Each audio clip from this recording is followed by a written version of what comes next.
the young, and the restless spoilers. Daniel had always been a man who trusted his instincts. That's why, when he received an unusual message from Heather, his heart sank. The words were too cryptic, too forced. Heather was never one to send vague messages, let alone a message like this. He couldn't shake the feeling that something was terribly wrong. The message had simply said, "Meet me. It's urgent." No location, no explanation, and no follow-up. Daniel immediately tried to call her, but his attempts were met with a cold silence on the other end. Heather had vanished. The next day, Daniel returned to his home, and as he stepped inside, his stomach churned. There was blood everywhere. Dark crimson stains on the floor, the walls, and even smudges near the doorframe. His immediate thought was, something unspeakable has happened. Despite the evidence in front of him, there was no body, no concrete proof of a crime, just the chilling sight of the blood and the overwhelming sense that the woman he once loved was gone. Daniel's thoughts raced. Could this be Heather's blood? If so, who did this? And why? Overcome by dread and suspicion, Daniel began to investigate on his own. The police weren't yet involved, but that would soon change. He needed answers before the law stepped in, before someone could cover their tracks. His first stop was Sharon's house. He had a nagging feeling that something about Sharon's recent behavior wasn't right. She had been acting distant, avoiding eye contact, and every time Heather's name came up in conversation, there was a palpable tension in the room.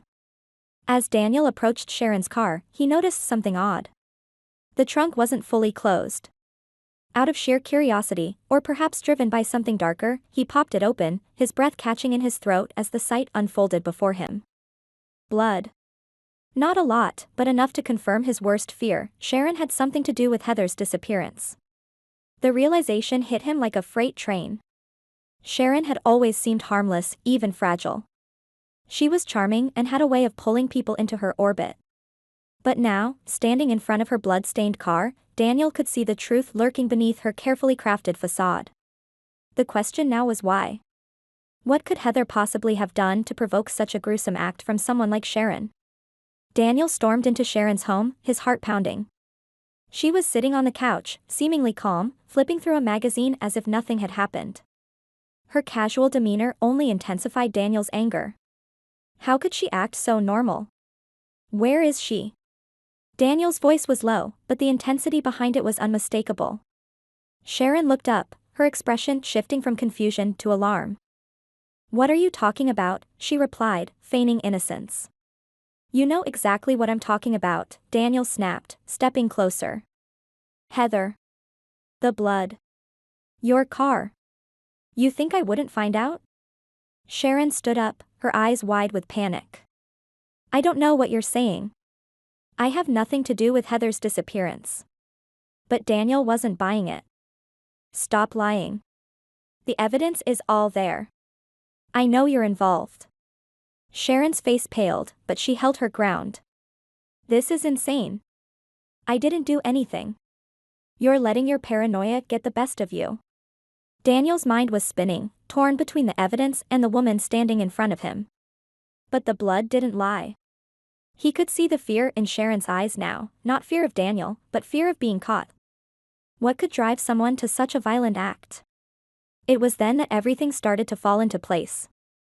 Daniel remembered the conversations, the brief glances, the tense moments between Heather and Sharon in recent weeks. Heather had always been a threat to Sharon's fragile world. She was smart, strong, and more importantly, she knew secrets. Secrets that could ruin Sharon. Suddenly, it all made sense. Heather must have uncovered something so dark and twisted that Sharon couldn't allow it to come to light. But what was it? What had Heather found that could push Sharon to murder? Desperate for answers, Daniel pressed harder.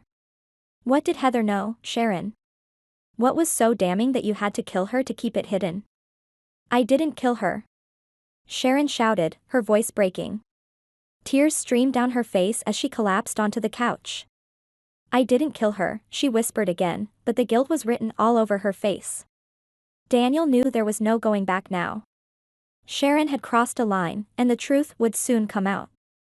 He didn't need her confession anymore. The blood, the evidence, it was all he needed. But there was still a part of him that needed to hear it, to understand why this all had happened. Sharon shook her head, her sobs growing louder. It wasn't supposed to happen this way. Heather. She found out things she wasn't supposed to know.